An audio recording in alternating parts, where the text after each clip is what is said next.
Okay, let me just put it down. Oh my goodness, this is heavy. Oh! I tried to match my earrings today with the blue top that I'm wearing. So, I have recently just unhauled a whole bunch of books from my personal library, and I've realized that I've been collecting loads of 1 to 4 star books that I just have no intention of reading. I only want to be collecting mainly classical literature books, or books that I want to reread in the future, and books that I hold really, really close and dear to my heart. But there are a lot of books that I want to read that I just don't want to keep at home. So I have started borrowing books from the library, and today I have 8 books with me, and they are mainly fantasy, thrillers, palette cleanser, easy to read books that I just love reading. The first one we have Foxglove by Adeline Grace. I have finished reading this. It was great. I give it a 4 stars. Yeah, I loved it. I finished this in 2 days. Yeah, this is the second book in the Belladonna series that I read a long time ago. I read the first book, loved the first book. Second book was really good. I can't wait to read the third book, which is called Wisteria, which follows our main character's cousin, Blythe. And oh my goodness, it's actually so good. I just love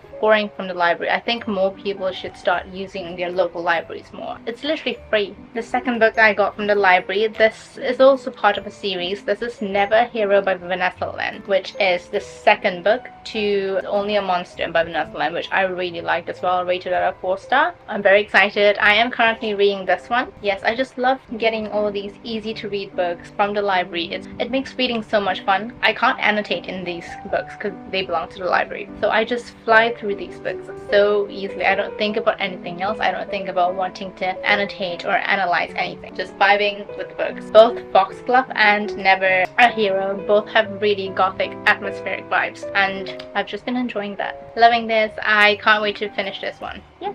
I have 2 thrillers. I have Survive the Night as well as Lock Every Door by Riley Sager. Sometimes I'm just in the mood for something fast. As you guys know, I am in the midst of reading Les Miserables, and at this point, I have hit a part that's really slow. Obviously, I do still want to continue reading this every single day, but it's going to take a while, and I probably won't be able to finish it this year. That's when all these books come in handy. These are just fast, easy, quick-paced books to prevent me from falling into a reading slump, and I really appreciate that. So I first got into reading thrillers by reading Frida McFadden's, which was just horrible but fun.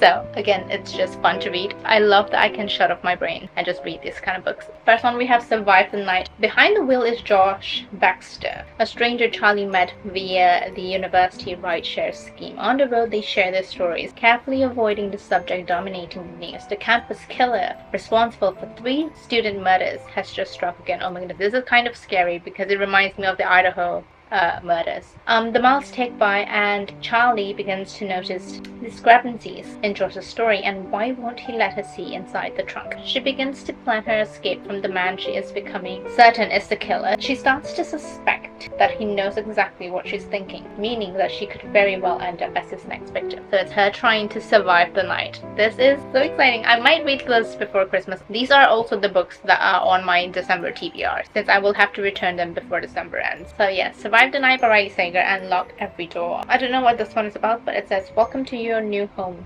You may never leave. They've offered you a luxury apartment, rent-free. The catch: you may not live long enough to enjoy it. That sounds intriguing. This is so exciting. I love thrillers. I've just discovered this new part of myself that really enjoy thrillers. I feel like I might be becoming a thriller girly. Actually, I just like to read all books. In fact, this was my summary, my reader summary on Fable. So I like everything. Next, I have 2 fantasy books. This one I've wanted to read for the longest time now. This is Wicked Fox or Gumiho by Kat Cho. When I first started BookTube, or when I first started getting into BookTube, watching BookTube, not even starting my own BookTube channel yet, everyone was talking about this. I've never read it before and I really want to read it, so yeah, if you guys don't know what Gumiho means, it's Nine-Tailed Fox in Korean. I got this one, also another OG fantasy, YA fantasy book that I have yet to read. It's very old school BookTube, I think, if you ask me. This is Shadow and Bone by Lee Batuko. Yeah, have never read this. Want to read this before I watch watch the Netflix adaptation of it. I just really want to read the books first. Soldier, Summoner, Saint. Orphaned and expendable, Alina is a soldier who knows she may not survive her first trek across the Shadow Bowl, a swath of unnatural darkness crawling with monsters, but when her regiment is attacked, Alina unleashes dormant magic not even she knew she possessed. Now the next two books I picked up, these ones when I saw on the bookshelf, I just knew I had to get it. These are both written by Silvia Moreno Garcia, who is one of my favorite writers ever since I read Mexican Gothic. I buddy read that with my best friend. It's a 5-star read for me. Insane. I've never read a book like that before.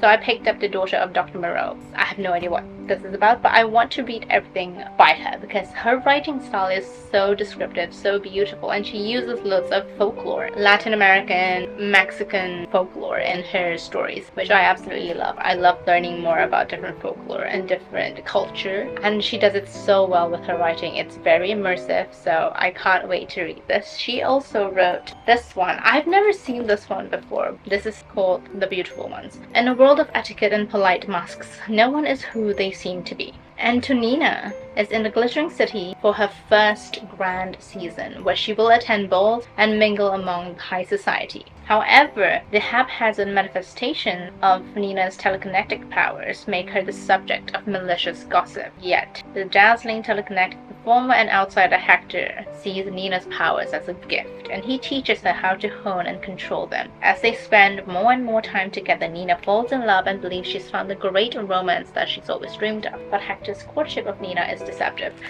I can't wait to read it because she's just so good at writing these kinds of... In Mexican Gothic, there is a similar character like that where they manipulate you into thinking that you love them, and oh my goodness, she just does that character so well. So these are all the books I got from the library. Let me show you why I want to use the library more instead of just buying books. So one of the reasons why I want to start using the library more is because I want to curate my perfect library where, you know, all my books are the books that I love. You know, I don't want to have a bunch of 1 to 3 star to 4-star books that I have read once, loved, and then never want to read again. So let me show you this book that I got. This is one of the editions that I want to collect. So this is the Everyman's Library edition of my favorite book of all time, War and Peace by Leo Tolstoy. Just look at that.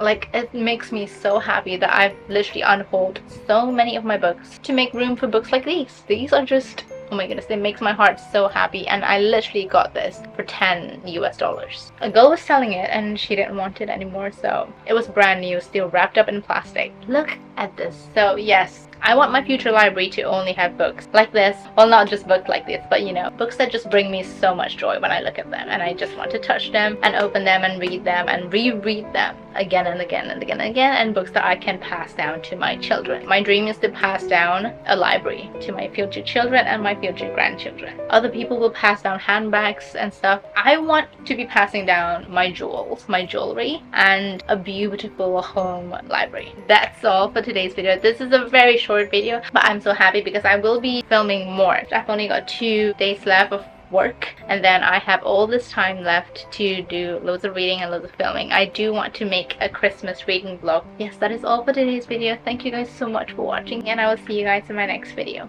Bye!